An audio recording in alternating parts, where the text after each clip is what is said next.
So good morning or good afternoon or good evening or good tomorrow, as Jack Ogden said the other day. Welcome to the 24th at 2:04 Home Gemmology webinar supported by CIBJO, the World Jewellery Confederation, and co-hosted by Edward Johnson directly from London.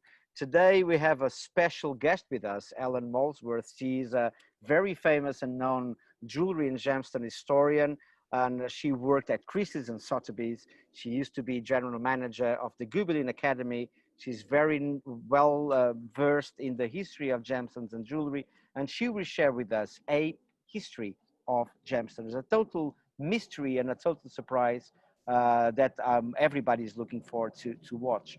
But before that, because so many of you have asked for the videos of our webinars, I prepared here a very quick presentation of all the past presentations and webinars that we've done. And this is today's poster, as you see.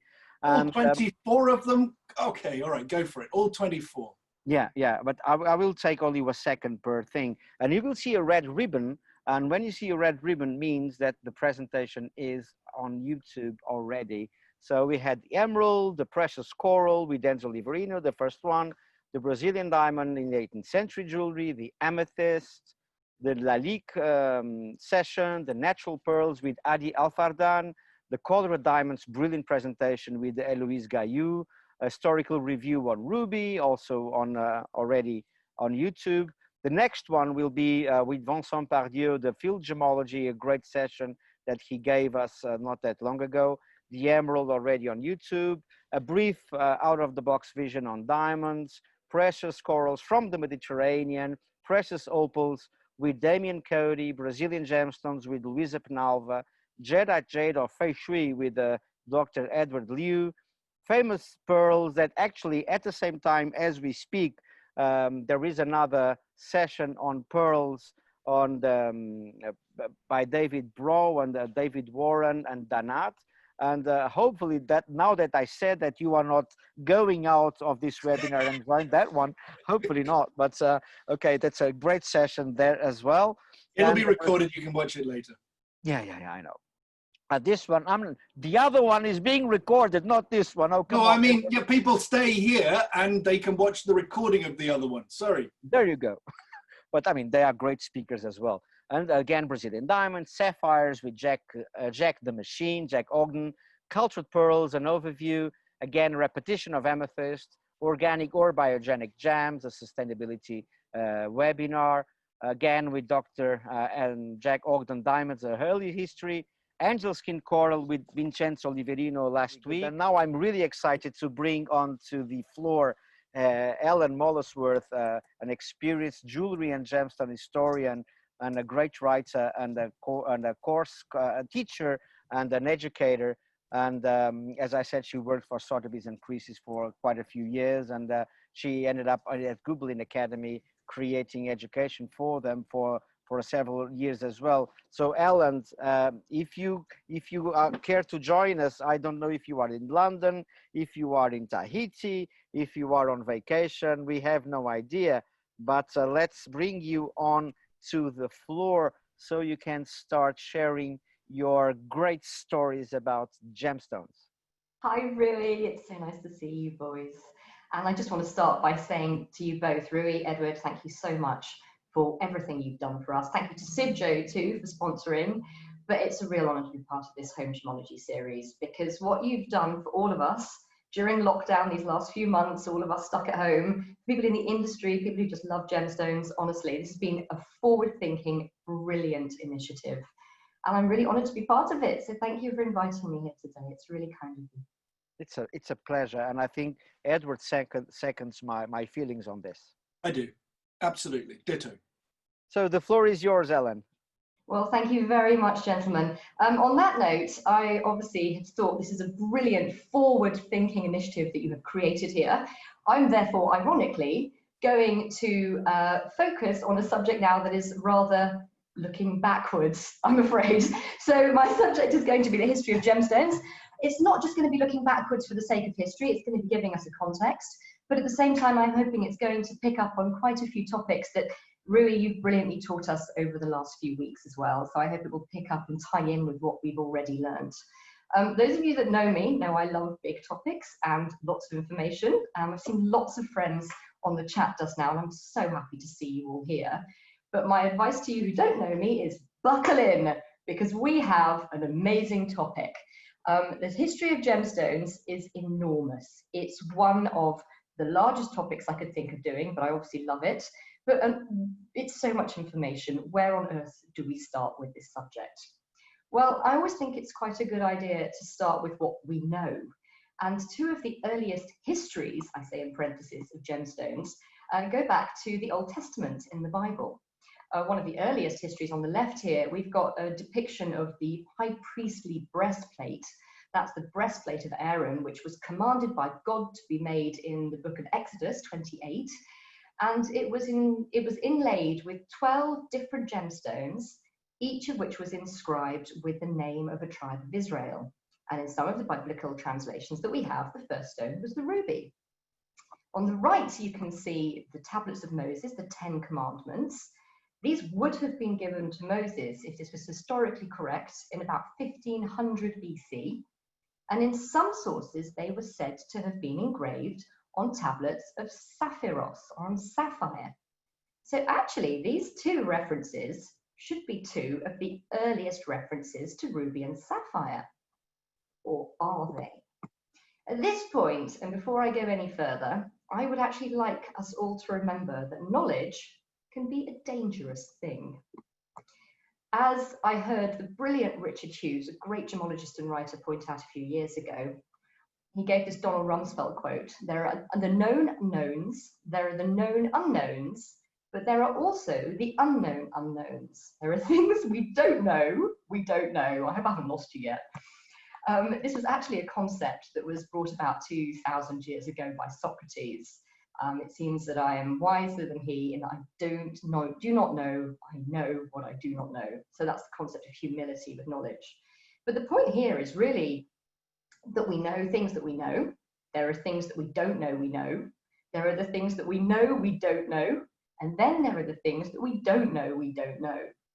But in addition to that, one more dangerous concept are those things that you think you know that you don't. And I'd very much like you to hold that thought. Because before we go any further into the history of gemstones, as any good historian should, what I would like to do now is to examine how we know what we know, that is the sources. And the sources historically can be broken down into three different areas. The first I would like to look at will be the textual sources. Those are literary sources written down sources that are accurate, perhaps mythological as well. The second is the visual. These include paintings. Here there's a beautiful picture from a 2nd century Ptolemaic Roman painting from Egypt of a lady wearing a necklace of green and white, pearls and emeralds. So that's from Egypto-Roman times. We have also sculpture in the visual area of sources.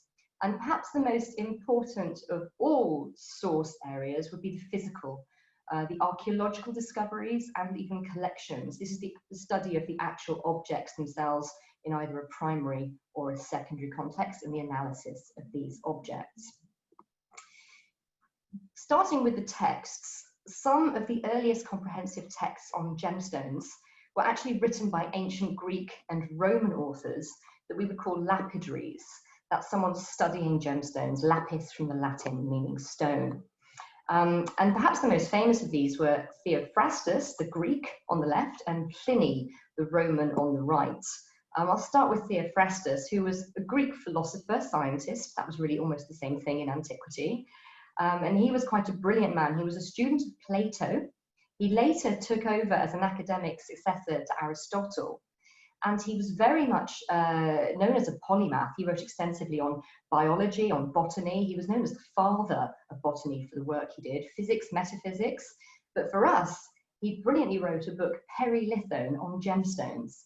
And in this, he studied the physical characteristics of gem, talking about hardness, even pyroelectricity, discussing amber, some other gems that were relative. And he correctly identified emeralds too, as being, you know, a type of hexagonal crystal. And he also discussed a blue sapphirus that had gold veins. Now, obviously, that at the time would have been lapis lazuli. Pliny, however, the Roman naval commander originally, was also a brilliant author who wrote a near 40-volume natural history on everything in the world, with a book dedicated to gemstones. Pliny was actually so interested in the natural world that, sadly, very near to where Rui is right now, when there was a big cloud of smoke in the sky in 79 AD, he got into his boat and went sailing to go and explore what turned out to be the eruption of Vesuvius, and Pliny sadly never ever came back. And his natural history was published posthumously after his death in 79 AD. But he also identified many gemstones and classified gems. He even mentions treatments, even more accurately than his predecessor Theophrastus, and amazingly talked about the hexagonal crystal structure of emerald as a variety of the berylos. And we all know that emerald is a variety of beryl, where we get these words today. These guys were part of the tradition of writing specifically about gemstones that was revived in the medieval period, both in the West and the Middle East. And we have other lapidaries such as Altefasci, Marbodus, and Hildegard von Bingen. But these are not even the earliest references, or even the most accurate ones, to gemstones, because I found this wonderful reference in an early Egyptian hieroglyphic text from 2500 BC, 4500 years ago, written by a man called Ptahhotep, who was a grand vizier in Egypt, who states, "Fair speech is more rare than the emerald that is found by slave maidens amongst the pebbles." Now, this text is amazing because some historians even argue that the Instruction of Ptahhotep was the world's first book. It was actually written as a sort of moral guide by Ptahhotep, who was a very senior official in the Egyptian court, either for his son or for some other younger officials, to show them how to live, a kind of moral guidance. And this wonderful reference to emerald is possibly one of the earliest references to gemstones I can find, certainly to emerald. And I'm hoping at this point, I've also made you a little bit cynical about whether we think this is an emerald being referred to. But the wonderful combination of the use of sources that I've just started explaining, we know that some of the earliest emeralds in use in antiquity were found in Egypt. This is an Egyptian text talking about emeralds. It's 99% sure that this is a reference to that particular gemstone. In addition to the actual factual texts, we also then have storytelling texts, the ones that aren't necessarily true, but give us a huge amount of context for the study of gemstones. One of my favorites, the Arabian Nights, or the 1001 Nights as told by Scheherazade, was one of the first books that had stories within stories. Probably both of these were written down around the 8th century AD, but would have been part of a longer oral tradition. And the stories of the Sinbad the Sailor were found in the Arabian Nights of Scheherazade. And this was a particular story within Sinbad, which I think we heard Jack Ogden reference a while ago, these valleys of snakes with precious gemstones, that nobody could get to these precious gems because the snakes were so dangerous. And what they would do is the people nearby would throw in meat, the birds nearby would then come in, pick up the meat to scavenge, gemstones would be stuck to it, and people could then effectively find the gemstones in the nests of the birds later. One of the stories in the 1001 Nights is of Sinbad the Sailor, the explorer who always got shipwrecked but came home richer, was stuck actually in a valley of, I think he was stuck in a valley of diamonds. We also hear this of the Valley of Rubies in Burma. But in the Valley of Diamonds, Sinbad was stuck and got out by attaching himself to a bird and meat. There's another story around about this time, the Indian Vedic texts, the Garuda Purana, which again were recorded around the 8th century AD. And there's one tale in here which I just find fascinating. It's the story of an Indian, a king, naughty demon king, who was a ruler on earth who challenged the gods to a fight. And as anyone can guess, you don't come out well challenging the gods. And to punish this ruler, his name was Vala or Bala, he was dismembered over the earth. And his eyes fell to the ground to form the sapphires of Ceylon, Sri Lanka. His teeth fell to the earth to become the pearls of the Gulf. His bones became the diamonds of Golconda in India, and his blood was the Burmese rubies of Magog. Now, of course, none of this is true, so why am I bothering to tell you this? Because it gives us possibly one of the earliest references to rubies and origin. Now, it might not be true that the rubies were formed from the blood of Bala, but if in the 8th century people knew that the rubies of Magog existed, this is the earliest literary reference to rubies in Burma. The first one we have written down about actual rubies being mined there was from the 11th century. So these texts are very important because they're not factual, but they're texts which give us a context. And then, of course, there are the texts, historical texts with gemstone references, where we hit a different kind of problem. That's mistranslation. I think you've probably already worked out some of this. On the right, we just talked about the tablets of Moses. I mentioned to you that Theophrastus's reference to blue sapphires was actually probably lapis lazuli. If there was any concept of something being written on tablets of sapphires in antiquity, it wasn't sapphire, it would have been lapis lazuli. The breastplate of Aaron on the left, or the high priest's breastplate, the idea that the first stone was a ruby, well, we have no rubies from this period existing, so the likelihood is almost nil. What we do have are carnelians, garnets, maybe even spinel, and the likelihood is this was a mistranslation of a red stone, fiery red stone, where we're looking at probably something much more common and likely of the period, like a carnelian. Let's look at the actual physical sources. This is really where it gets interesting. The objects themselves. This is probably the most reliable and important source type available for the study of the history of gemstones, and finding them in an archaeological context is perfection. One of the earliest civilizations to develop the use of highly decorative and valuable objects was the ancient Sumerians.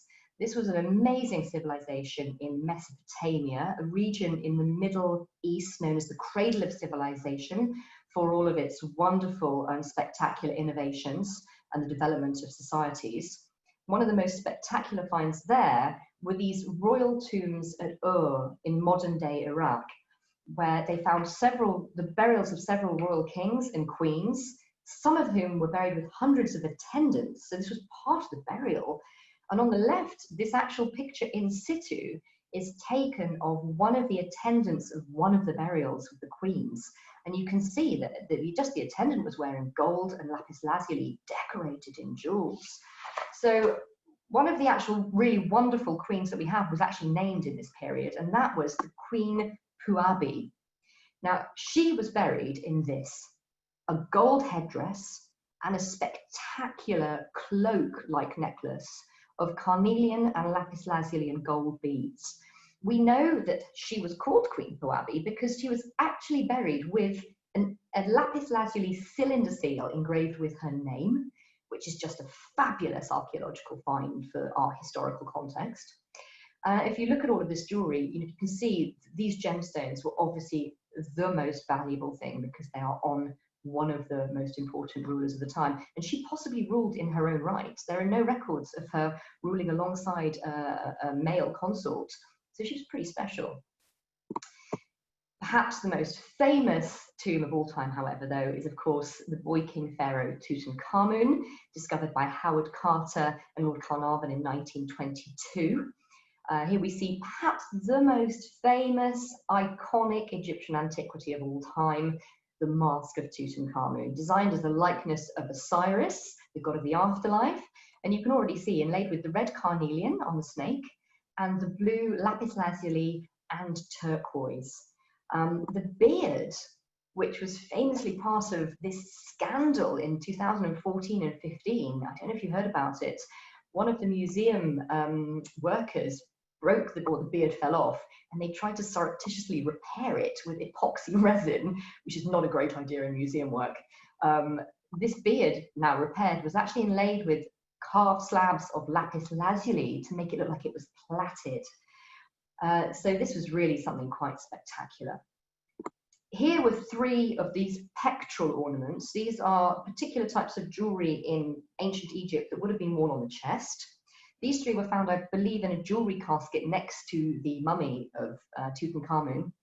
And you can see again the really important combination of carnelian, turquoise, and lapis lazuli, these sort of three colors that we have.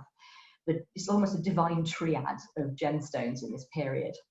The reason I'm showing you the central gem, the central pectoral ornament, is you can see this very odd translucent green gem. And very recently, that's been established as being Libyan desert glass from the Western Libyan desert. This is actually a glass that's been formed by the impact of a meteorite in the desert.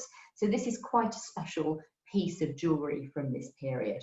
And of course, the discovery of the tomb in 1922 led to huge renaissance of Egyptian decoration and jewellery. We saw Cartier in the 20s reusing ancient Egyptian lapis and turquoise pieces in their modern jewellery.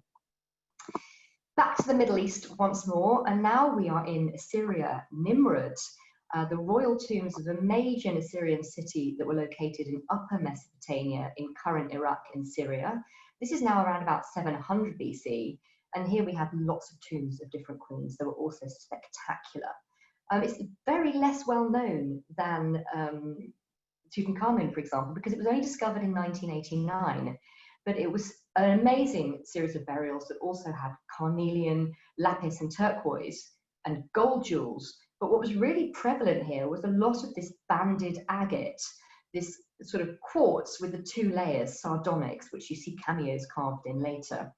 This gem was very valuable at the time. It wasn't necessarily rare, but the concept of it having amuletic properties, which I'll come on to in a bit, added a huge value to it.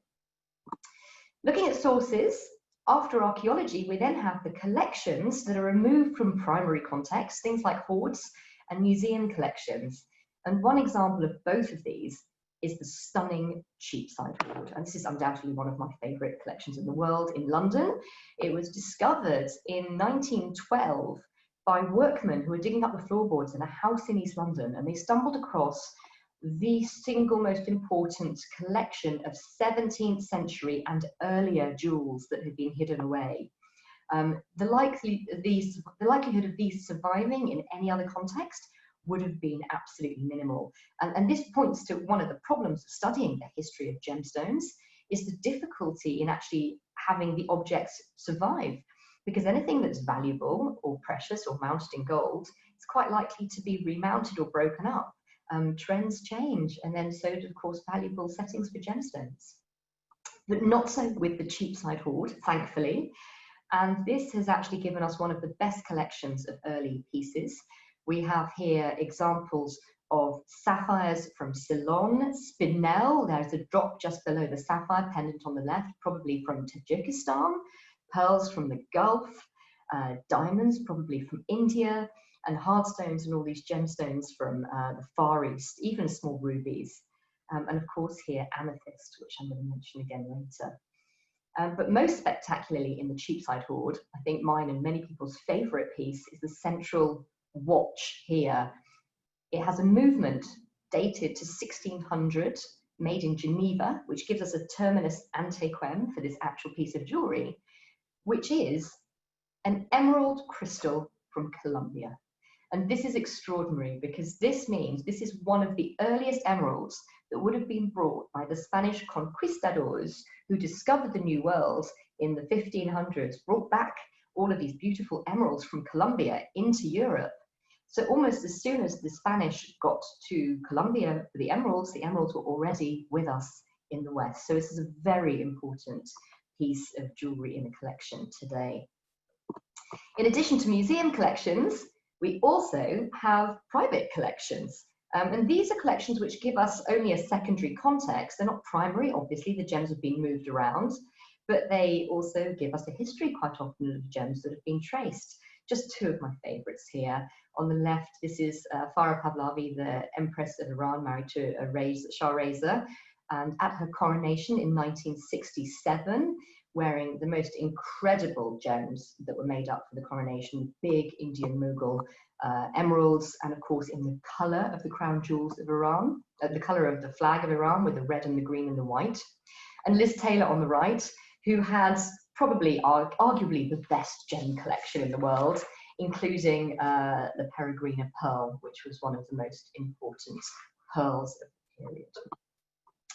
I'll come on to those a bit later. But I just want to now say the last sort of source area that we have is also the scientific sources, the scientific analysis that we need to talk about.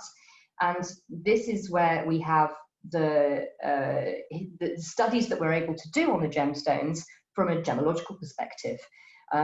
We have a wonderful study that was done in 2000 by the gemmologist and mineralogist Gaston Giuliani. I believe that'll be in one of the reading lists for later, where Giuliani and his team studied a series of emeralds that had come from a Roman context, been in church collections in the Middle Ages, and also in Mughal Indian collections. So a series of emeralds across the board. They established brilliantly what we kind of knew already, which was that several of these very early emeralds came from Egypt and Austria, which we knew were ancient emerald origins, but also that one of them came from Pakistan. A Roman piece of jewelry with emeralds was Pakistani emeralds. And this would probably have been what we would find in Pliny today, referring to Bactrian emeralds, which until then we dismissed as just being not proper emeralds, probably. This map, by the way, all the different major emerald sites in the little emerald that we have today. And of course, the mining ones are the ancient sites of emeralds for antiquity. Giuliani also established in his brilliant paper something that we didn't really realize at the time. And that was that the Mughal emeralds of the 16th and 17th centuries did not come from some unknown Indian origin, as we all thought, but they were actually Colombian emeralds. This is extraordinary because, like the Cheapside watch, it tells us that the emeralds from the 16th century already in India were being brought over from the New World, were probably being traded by the Mughal Maharajas for their Indian Golconda diamonds for the emeralds of the New World and Colombia. So that's quite extraordinary. So that's the overall view of the sources. But what about the psychology? What's the reason for us wearing gemstones? I used to teach the history of gemstones, and I would always invariably ask my students, why do you think we wear gemstones? And I would invariably get this reaction. What's the purpose of even asking? It's a very valid question. Why do we wear gemstones? As gemmologists, we are taught straight away in our early gem studies that the importance and the value of gems is based in the three characteristics of rarity, beauty, and durability. That's the value of a precious gem.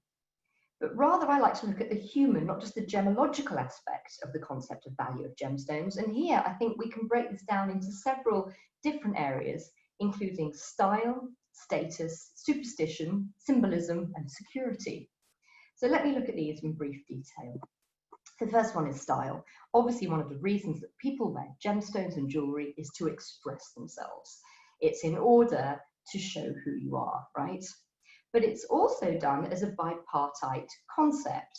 One of those in the most ancient civilizations is that jewelry was worn to kind of blend in. You wanted to be part of a group, a tribe, tribal jewelry. More recently, but also in certain class differences, it's also used to stand out. So jewelry and gems are used to blend in and stand out from a style perspective. Also, status, and this kind of leads on from here, the importance of gems and jewelry being used as a way of distinguishing a ruler from the people.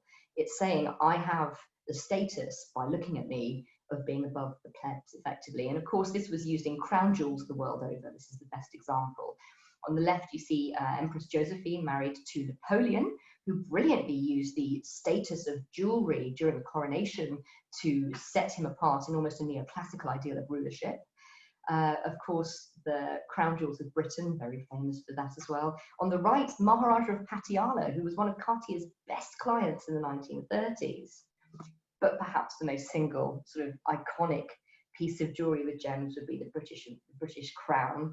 And here we can see from the crown jewels of Britain, we've got the sapphire at the top is the St. Edward's sapphire, which would have gone back to the 11th century and probably been a Ceylon or Sri Lankan stone. I think most of you know by now the big 170 carat ballast ruby at the front, not actually a ruby, but a spinel, probably from Tajikistan. And of course, the Cullinan diamond, this is the number 2 under the ballast ruby. The number 2 Cullinan was the second of this largest gem diamond ever discovered at 3,106 carats in 1905 in South Africa, and given to the royal family and to the British Empire as a sign of status. Now, status is not a modern concept. One of the earliest references we actually have to this idea goes back to the 6th century AD in a text composed under the rule of Justinian, who we see here in the beautiful Ravenna mosaics of the Church of San Vitale in Italy. You can see he's all decked out. Have a look at the crown with all the stones, the droplets of pearls dropping behind his ears from the crown, and a big brooch. And that's relevant because in the Justinian code that he had composed around 529 AD, Justinian ruled that he was basically fed up with so many day-to-day people wearing gemstones. Apparently, there were people who were even studding the bridles of their horses with gemstones to show off, that he decided that emerald, sapphire, and pearl were to become basically the property, the rights of the royal court and the royal household. This is very interesting because we see in Byzantine jewellery those gemstones being specifically used in important pieces. And as I said, you look at this mosaic of Justinian, look at the pearl drop. On the brooch, you can even see some green behind, possibly an emerald. The sapphires seem to be studded to the top of it and on the crown. So these gems were then reserved as a sign of status specifically for the royal family in the Byzantine and the late Roman Empire. Quite extraordinary. Interestingly enough, from the number of amethysts I've actually seen in Byzantine jewellery of this period, together with emerald and pearl, I wouldn't be surprised if sometimes amethysts were a bit confused with sapphires and used interchangeably.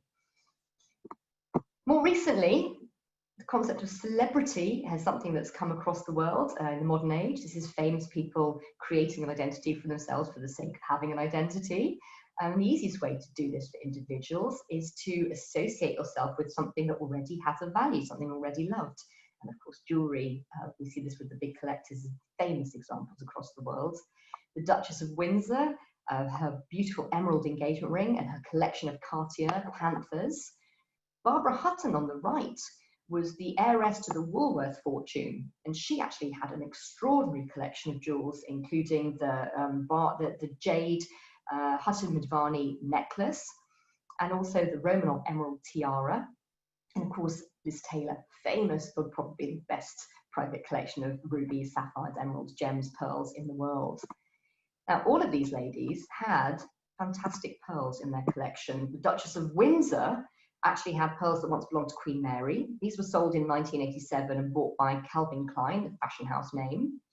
Barbara Hutton's pearls were quite extraordinary. They were known at the time as one of the rarest strands of pearls ever sold by Cartier, and that was because they had belonged to Marie Antoinette. And Liz Taylor's La Peregrina pearl, which I just showed earlier, this actually had previously belonged to King Philip II of Spain and Napoleon III, but sadly not Queen Mary of England as Richard Burton had hoped. So obviously the addition of all of these women owning these pearls just adds to the value of them, because we've extended the provenance effectively. Another purpose for wearing gemstones, one of my favourites, is the concept really of superstition. This sounds a bit mean. It's not really meant to be derogatory. It's not a fair term. I'm not being cynical. But it really is a way of covering the wide range of beliefs that are surrounding gemstones. You know, gems as amulets, as talisman, protective gems. This is the amethyst drop that was in the Cheapside Hoard. It was on the right of my earlier slide. And you can see these amethyst droplets are carved as grapes. Now that is, of course, because the word amethyst came from the ancient Greek, meaning not drunken, because of the belief system that amethyst stopped you from getting drunk. I mean, to be fair, we could do with a few more amethysts this year, I think. But more seriously, you know, these belief systems on gemstones really were wide-ranging throughout history. Emeralds, it used to be believed, and still today, that they assist with childbirth, they help with fertility. Rubies, until just the 19th century, Burmese warriors were still inserting them under their skin to help protect them in battle, to make them invincible and give them courage.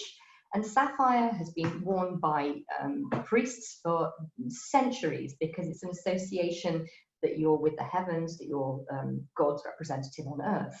So these are all concepts of the importance of gemstones holding a protective or a power while we're wearing them, which is a super reason for wearing them throughout historical study. But perhaps the oldest and most protective type of gemstone of all was in fact the banded agates, the evil eye. These are the ones from Nimrod that I showed you earlier, where the idea that this banded agate that looked like an eye was to protect you against the evil eye from anybody wishing you harm. And this is something that we saw in ancient civilizations in Persia and in Assyria, still in use today in places like Turkey, Tibet, I mean everywhere, to be honest. In some cases, the ancient use of gemstones has been used symbolically to literally convey messages.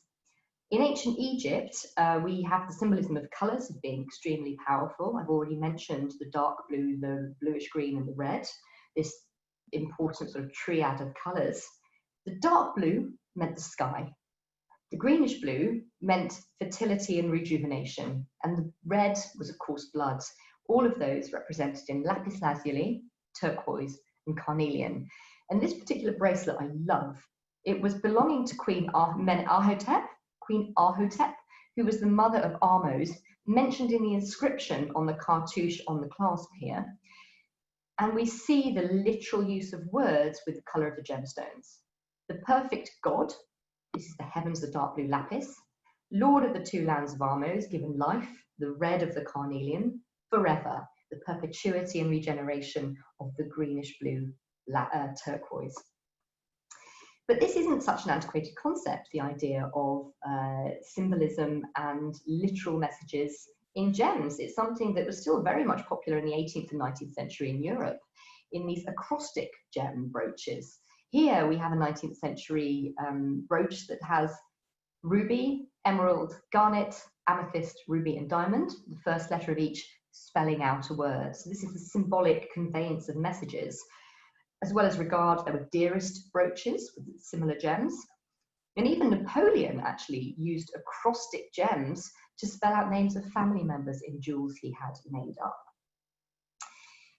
Perhaps one of the most obvious concepts of the use of jewellery today is that of love, the most obvious being engagement. This is usually the sort of jewel that carries with it all the combinations of the reasons and purposes of wearing gemstones before. But it also reminds us of one of the really wonderful things about collecting jewellery, is that nearly everybody has either inherited, someone who loved them has left them some jewellery, or someone who loved them today has given it to them, or been given an engagement ring or some valuable piece of jewellery. While not everybody owns an impressionist painting or a master, nearly all of us owns some form of jewellery or other. So it's a very accessible subject. And finally, my last purpose for gems is that of security, or investment, you could say. This seems to be a relatively new concept. Well, not really, actually.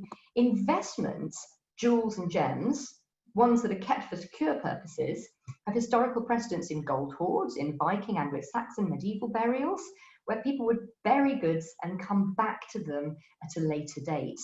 This is a wonderful example here of the Staffordshire hoard in Britain from the 8th century, where this wonderful gold hoard had inlaid very fine and specially cut garnets that were used for this almost, this Celtic style decoration.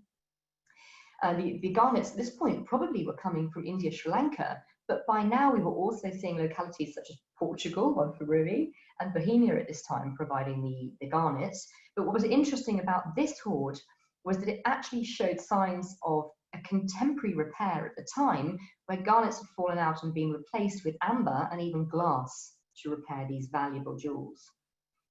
Later hoards, such as the Cheapside Hoard, obviously would have been set with even more gems. And like I said before, this is one of the only ways in which we can study this period of jewellery, because this is the only way in which these types of objects would have survived.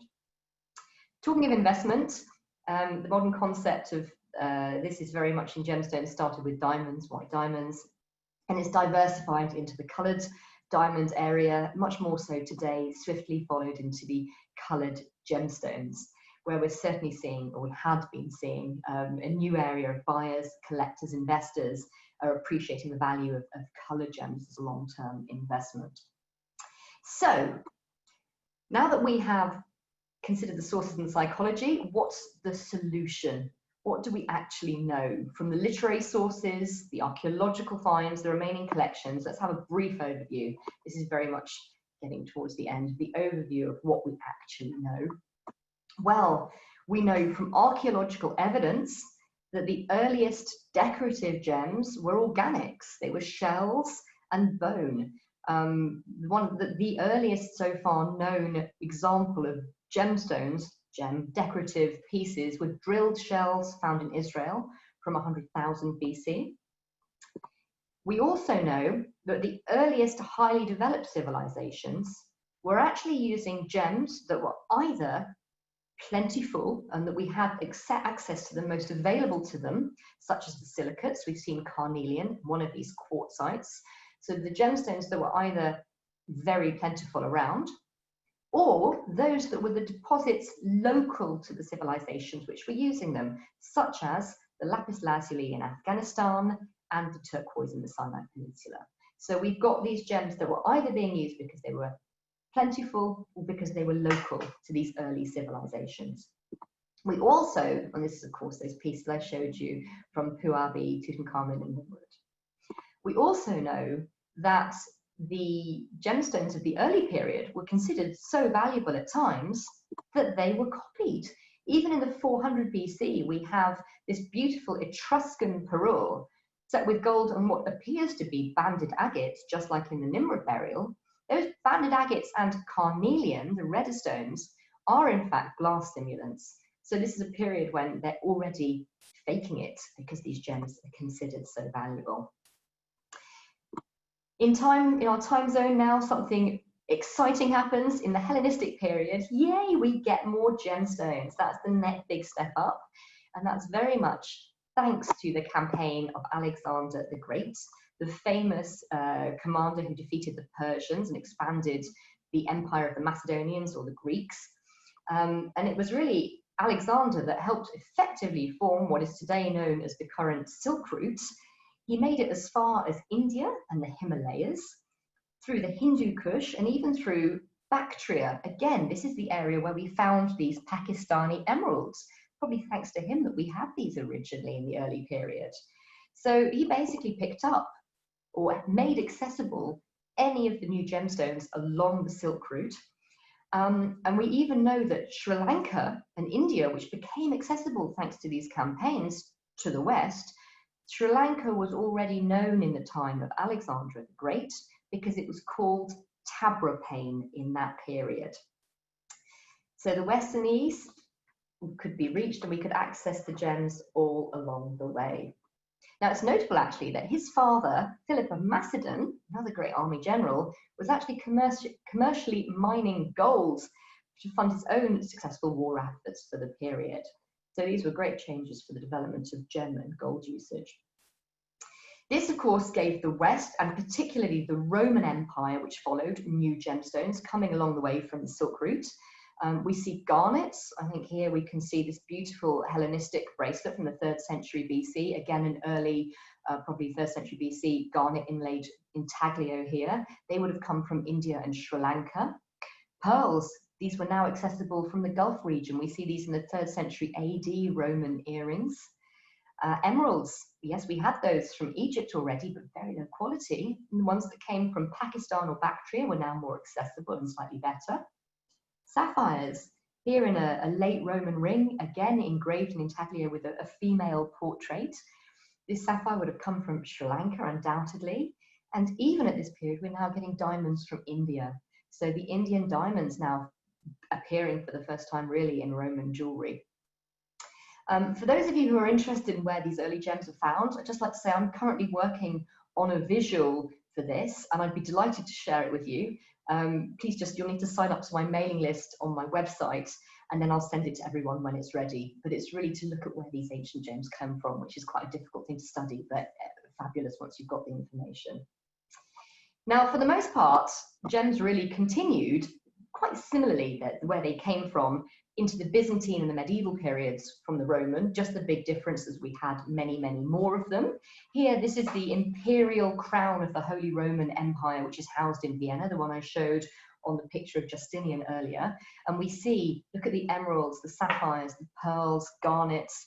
But even at this point now, we're getting spinel and perhaps even rubies. The gems themselves, so we continue with the same, just more, but they seem to have more purpose to them, because by the medieval period, we've got all of these religious and medicinal properties ascribed to these gems, also, you know, church ones. So they're used for curative, amuletic, religious purposes. And sometimes, of course, also even diamond. And then as time progresses, we get into the modern era. And this is what I would call this, where we're looking at the modern gems today. And now it's not just a matter of finding newer deposits worldwide, but really important ones. In the 1500s, something spectacular happened for emeralds, for us, effectively. And this was the discovery of the Colombian emerald deposits by the Spanish.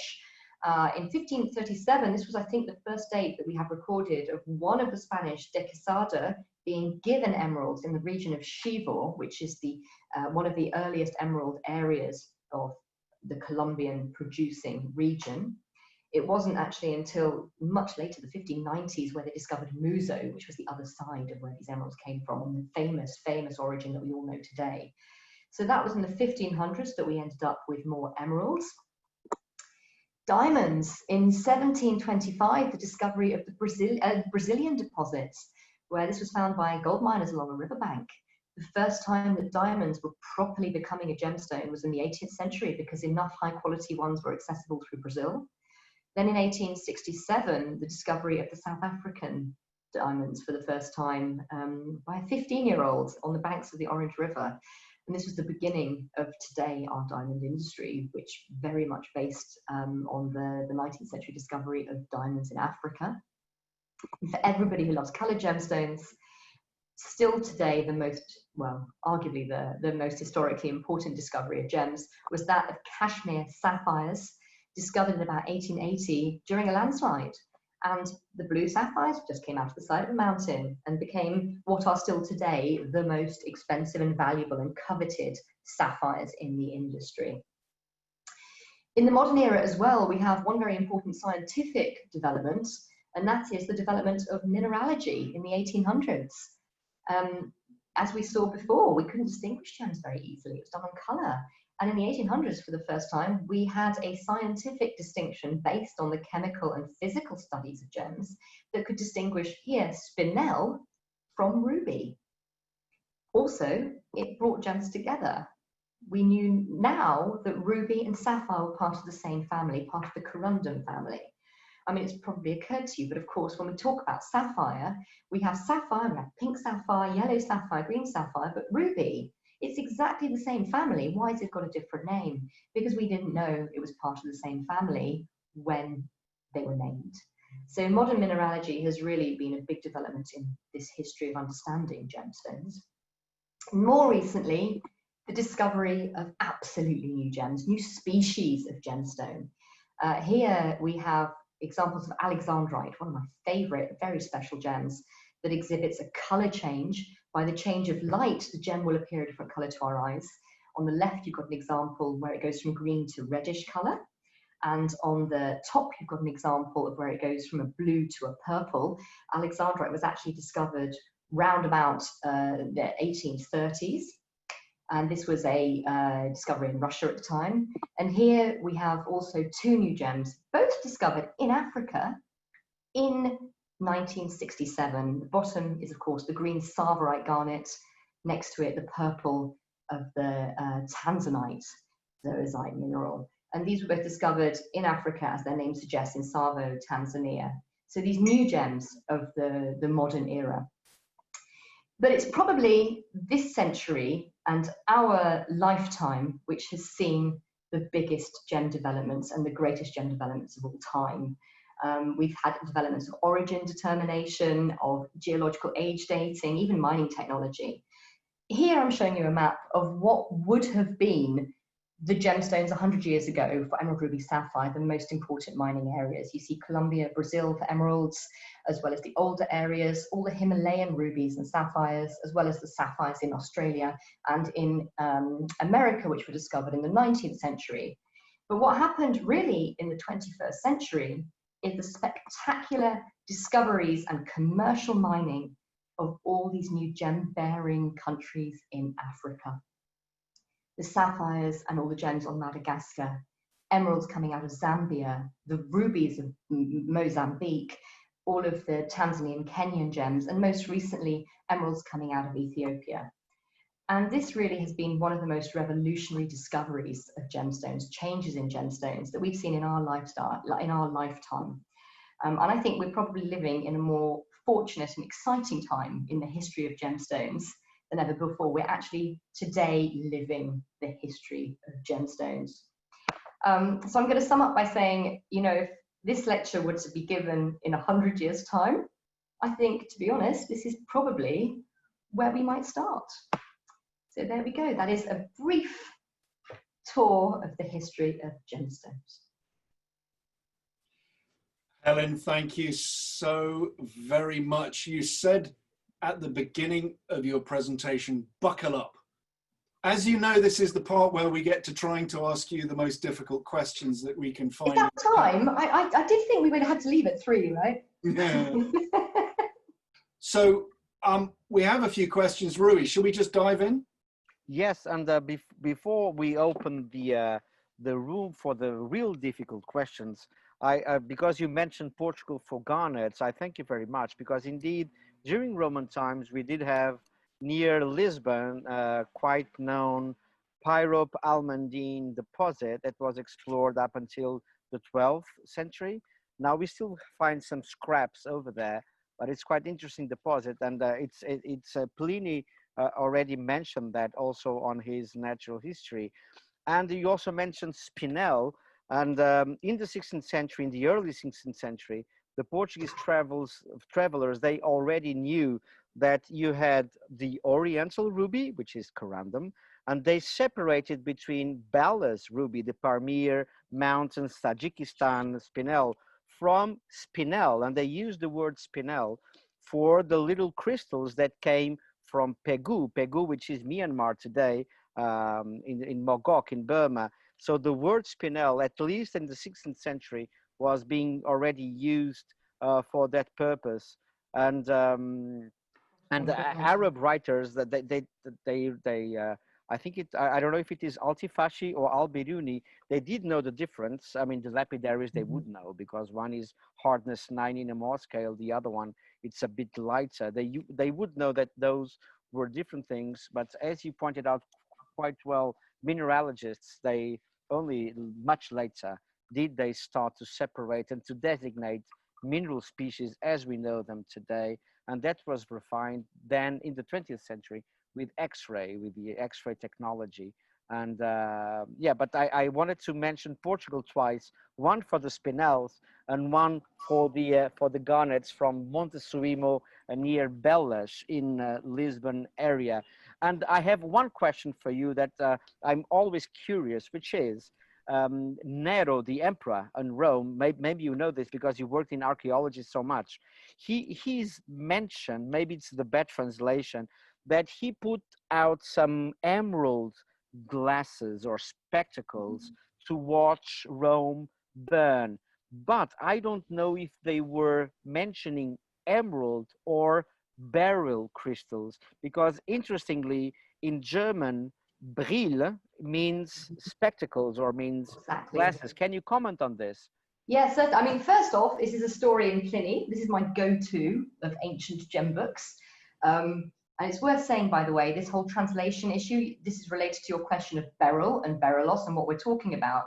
I read the Latin and the Greek. That's why I'm so obsessed with this correct translation of these words. The story of Nero is very interesting. I don't think it was recorded by Pliny that Nero watched Rome burn. Pliny recorded that he watched the gladiatorial fights in the amphitheater. So the story was that Nero, while he was watching these gladiatorial fights, he loved all this kind of stuff. He loved fighting, he loved music. That's why people were so harsh on him about fiddling while Rome burned.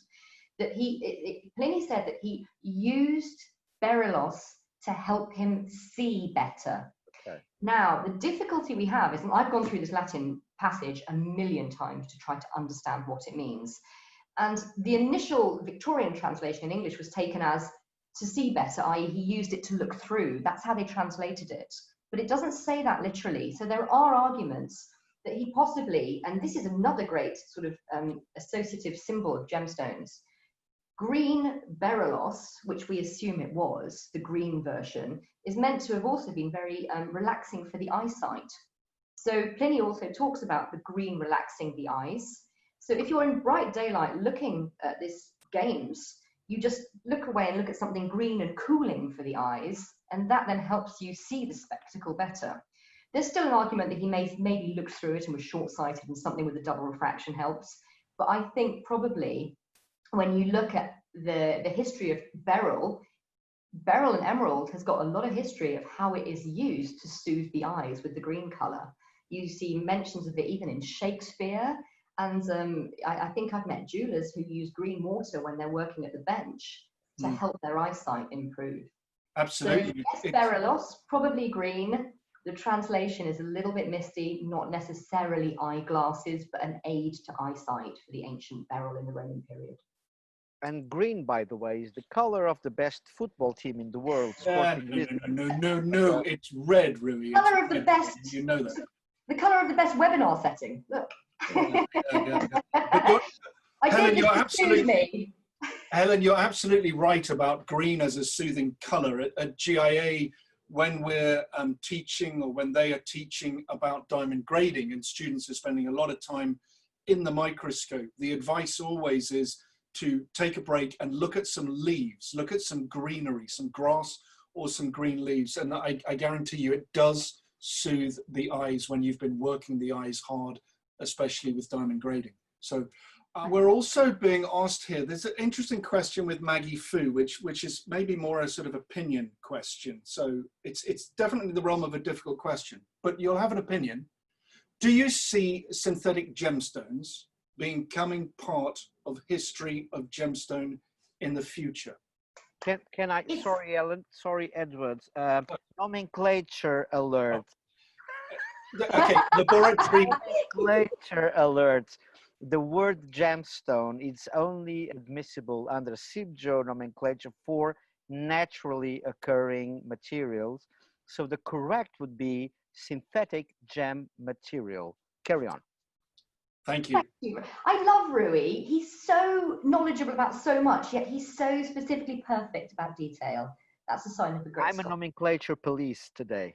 I think that's a brilliant question, and it actually raises one of the issues with my presentation. I didn't have enough time to talk about everything, and of course, synthetic gem material is a huge part of the development of the history of gemstones because it changed all of our concepts towards understanding them physically, or is part of that change, and also it's given us more access to different types of simulants and synthetics. So I think it's very much part of the history of gem development massively. Of course, we've seen this mostly as a 20th century development. The first really commercialized rubies were coming out around 1900 already. And of course, with emeralds, it's maybe 50 years later. Big debate now with diamonds, of course. Where are we going to see that? But I think, Edward, the question was about, do we see it as part of the history of gemstones? Yes, exactly. Very much so, because the synthetic material was developed through the study of the mineralogy and the understanding of the gems. And they have become part of our jewellery context of what we do today. I think very important, hugely important, great question. Eric Ems has asked an interesting question. He asks, did you imply in your presentation that there was a barter trade in Golconda, trading local diamonds for Colombian emeralds? Yes, and I think that's... Can you expand on that, please? Thanks, Eric. Lovely to see you. Yes, I think that's exactly what this is. When we discovered that all of these Colombian emeralds were the Mughal emeralds, well, it seems very obvious the trade route. What was happening is that they were coming straight over as part of the trading system through Europe, then into India to be bartered out with the Indian diamonds. And then next, actually, the emeralds came directly into Goa. So we started off with European trade coming from South America to then be traded with India. Secondarily, direct trade from India through to Goa. I think the Portuguese had something to do with this, Rui, didn't they? I'm sure. We owned the world 500 years ago. Then came the Dutch, and then came the English. But you were there first. And now come the Chinese. So yes, good question, Eric, and very much so, certainly. So Okay. I think now I'm really off to the swimming pool, honestly. So now seriously, thank you very much, Ellen, for being here with us today. Thank you, Edward, for having a great session and supporting these webinars and giving your touch of professionalism and British humor into this. Thank you very much for being at home in Britain in great weather. And thank you, CIBJO, for supporting. And thank you, this lovely weather in southern Italy that I will share with you in a couple of more months with a nice swim off the record. So thank you very much, everyone. See you next week for the 25th Home Gemmology webinar on Sri Lankan sapphires with Armil Samun. Thank you, Ellen. A big kiss to you. A big hug and kiss to Edward. And be safe, stay safe, and take care. Bye-bye. Thank you, gentlemen. Bye. Bye now. Take care, everybody.